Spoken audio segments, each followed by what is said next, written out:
Ассалаумағалейкум, құрметті көрермен. Менің көрермендерімнің арасында Қарақалпақстан азаматтары өте көп. Сол себепті бүгінгі шығарылым көпшілік үшін өте қызықты болады деген ойдамын. Егер бейне ұнаса, достарыңызбен бөлісіп пікір қалдырыңыздар. Сіздердің қолдауларыңыз менің шығармашылығымның әрі қарай жылжуына айтарлықтай септігін тигізеді. Барлығыңызға жақсы қаралым тілеймін.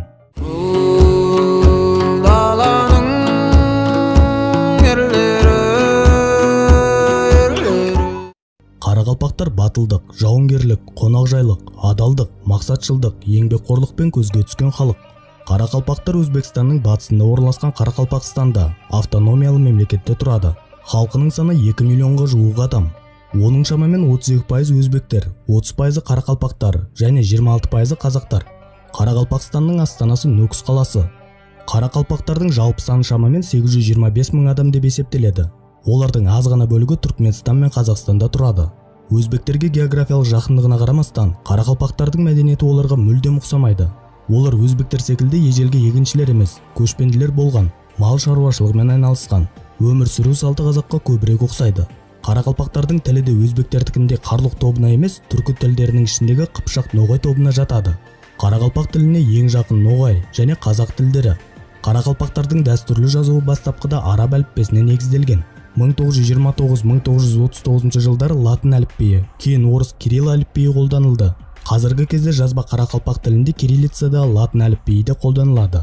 Біріншісі Кеңес одағы кезінде стандарт болған, ал екіншісі 1996 жылы Өзбекстанда өзбек алфавиті реформасы барысында қалыптасқан. Қарақалпақтар ислам дінін ұстанады және сунниттік мұсылмандар. Қарақалпақтардың мәдениеті көп қырлы және Орта Азия халықтарының мәдениетімен тығыз байланысты. Түркі тайпаларының этникалық элементтері салт дәстүрлерінде, әдет-ғұрыптарында кездеседі. Қарақалпақтарда әлі күнге дейін тайпаға және руға бөліну бар. Тайпалық жүйе екі негізгі тармаққа бөлінумен сипатталады.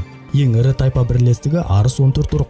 Арыс 14 ұрық екі топты қамтиды: Қытай қыпшақ, кенегес маңғыт. Саны жағынан екіншісі Арыс қоңырат. Арыс қоңыратта екі топқа бөлінеді: Шулақ, жауынгыр.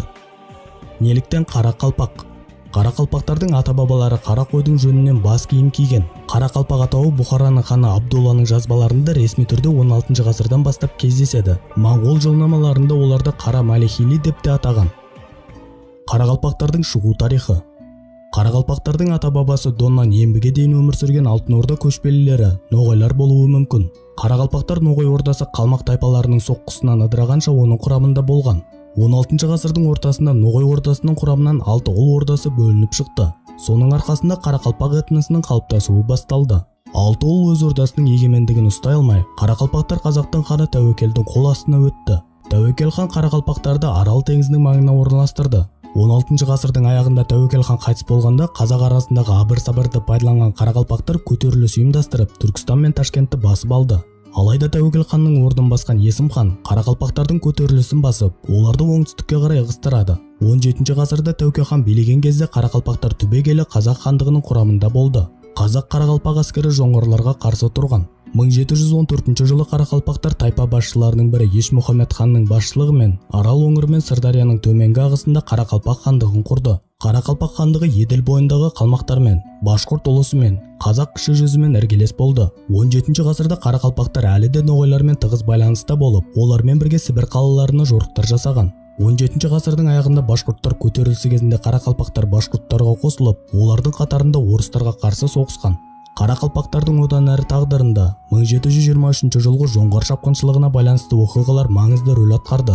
Осы жылы жоңғарлар қазақ хандығына шабуыл жасап, қарақалпақтар көптеп мекендеген оңтүстік бөлікті басып алды. Жоңғарлардан жеңілгеннен кейін қарақалпақтар төменгі және жоғарғы болып екіге бөлінуге мәжбүр болды. Жоғарғы қарақалпақтар Ташкентке қарай жылжыды.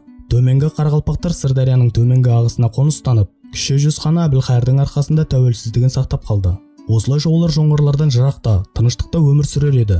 Бірақ 1743 жылы қазақ хандығына салық төлеуден бас тартып, Әбілқайырға қарсы көтеріліс жасайды. Кіші жүз ханы Әбілқайыр қарақалпақтарға берген жерлерді қайтаруға ұмтылды. Сол үшін өзінің әскерімен қарақалпақтарға шабуыл жасады. Жорықтарға ұлы жүз бен орта жүз әскерлері де қатысты. Екіге бөлінген қарақалпақтар ол кезде қазақтарға қарсы тұру үшін тым аз және әлсіз болды. Ал тек кіші жүздің өзі қазақ даласының бүкіл халқының жартысына жуығын құраған. Қазақтарға қарсы төменгі қарақалпақтардың 25 мың.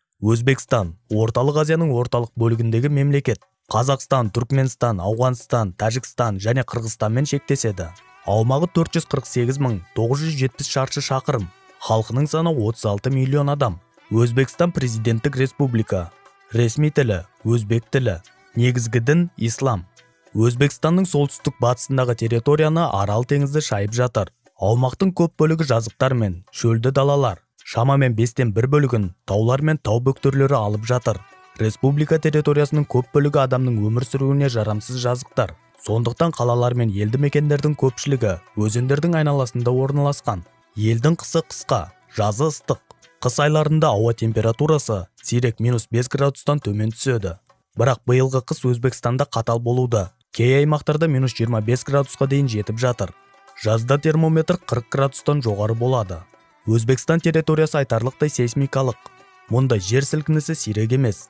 Өзбекстан жайлы шығарылым жасай отырып, оның керемет көне қалаларын, сәулет өнерін айтпай кету мүмкін емес. Ташкент Өзбекстанның астанасы, аумағы және халқының саны бойынша ең үлкен қала. Шыршық өзенінің аңғарында орналасқан. Мұнда көптеген тарихи ескерткіштер сақтаулы. Ескі шаһар бұл тар көшелерімен, аласа саз үйлерімен, мешіттермен және медреселермен ерекшеленетін Ташкенттің шағын ауданы. Ташкенттің маңызды сәулет ескерткіштерінің бірі Шайхан Тауыр ансамблі. Бұл 15-16 ғасырларда салынған 3 кесене. Оның орталығы Шейх Хавенде ат-Тахур кесенесі. Самарқанд. Бұл қала 2000 жылдан астам уақыт бұрын пайда болды. Азиядағы ең көне маңызды қалалардың бірі. Ол өзінің ежелгі мәдениетімен, сәулетімен, сондай-ақ оқиғаларға толы тарихымен танымал. Самарқанд ЮНЕСКО-ның бүкіл әлемдік мұралар тізіміне енгізілген. Регистан қаланың керемет орталық алаңы. Бұл жер 3 медресенің бірегей сәулеттік ансамблінің арқасында елдің басты көрнекті жері болып табылады. Аймақ 600 жылдан астам уақыт бұрын пайда болған. Регистан Самарқандтың ескі бөлігінің қақ ортасында орналасқан. Жыл сайын Өзбекстанға орталық Азияның інжу маржанын өз көздерімен көргісі келетін мыңдаған туристер келеді. Самарқандтың көрнекті жерлерінің тағы бірі Шахи-Зинда кесенелерінің ансамблі. Бұл қаладағы ең көне ғимарат және танымал зиярат ету орны. Бибі ханым 13-14 ғасырлардағы сәулет ескерткіші. Самарқандтың қақ ортасында Темірлан мен оның отбасының сүйегі жерленген Гур-Емер кесенесінің көк күмбезі көтерілген. Самарқандта көненің ең сапалы қағазы жасалған. Қағаз жасау үшін тұт ағашы қолданылды. Осы сапалы қағаздардың арқасында көне уақыттағы көптеген еңбектер біздің уақытқа дейін сақталған. Нөкіс қаласы. Өзбекстанның құрамына кірген Қарақалпақстан автономиялық республикасының астанасы. Қала Өзбекстанның солтүстігінде, құмды алқаптардың арасында орналасқан. Бұл жасыл қала 3 шөлмен қоршалған. Қарақұм, Қызылқұм және Үстірт қыратының тасты шөлі. Жуырда осы үшеуіне қоса 4-ші Арал құм да қосылды. Бұхара. Орталық Азиядағы ең керемет қалалардың бірі. Бұхара біздің дәуірімізге дейінгі 5-ші ғасырда құрылған. Ескендір Зұлқарнайын жаулап алған, Шыңғысхан қиратып, Темірлан қайта салған қала. Бұхараның әдемілігіне тіпті атақты Марко Поло таң қалған. Бірте-бірте бұл қала жібек жолының зияткерлік мәдени орталығына айналған. Бұхарада баруға тұрарлық жерлер көп. Көптеген мешіттер мен ғибадатханалардың арқасында қала ислам әлемінің жұлдызы және орталық Азияның қасиетті қаласы деп аталды. Бұхараның басты көрнекті жерлері Саманиттер кесенесі, Токи Заргарон және басқалары. Хиуа. Қарақұм шөліне жақын жерде әдемі сақталған қала. Хиуаның басты символы биіктігі 44 метр болатын таңғажайып Ислам Қожа мұнарасы. Әртүрлі кезеңдегі 218 ағаштан жасалған бағанасы бар Жұма мешіті. Қаланың тағы бір сәулеттік көркі Қалта мұнар, ғажайып әсем мұнара. Өкінішке орай ол соғылып аяқталмаған. Сырдария өзені Өзбекстан аумағы және басқа 3 мемлекет арқылы ағып өтеді. Орталық Азиядағы ең ұзын өзен болып табылады. Оның ұзындығы 2200 шақырым. Әмудария орталық Азиядағы ең терең өзен. Өзбекстанды қосқанда 4 мемлекеттің аумағынан 1400 шақырымда ағып өтіп, Арал теңізіне құяды. Өзбекстан мен Қазақстанның шекарасында орналасқан Арал теңізі шын мәнінде тұзды көл. Өкінішке орай ол жойылу алдында тұр және жыл өткен сайын құрғап барады. Өзбек асханасының негізгі тағамы әрине палау. Аңыз бойынша нағыз палауды тек өзбектер ғана пісіре алады. Сонымен қатар сорпа, дімлама, манты және чучвара сияқты дәстүрлі тағамдары әлемге әйгілі. Өзбек тағамдары май мен дәмдеуіштерге бай.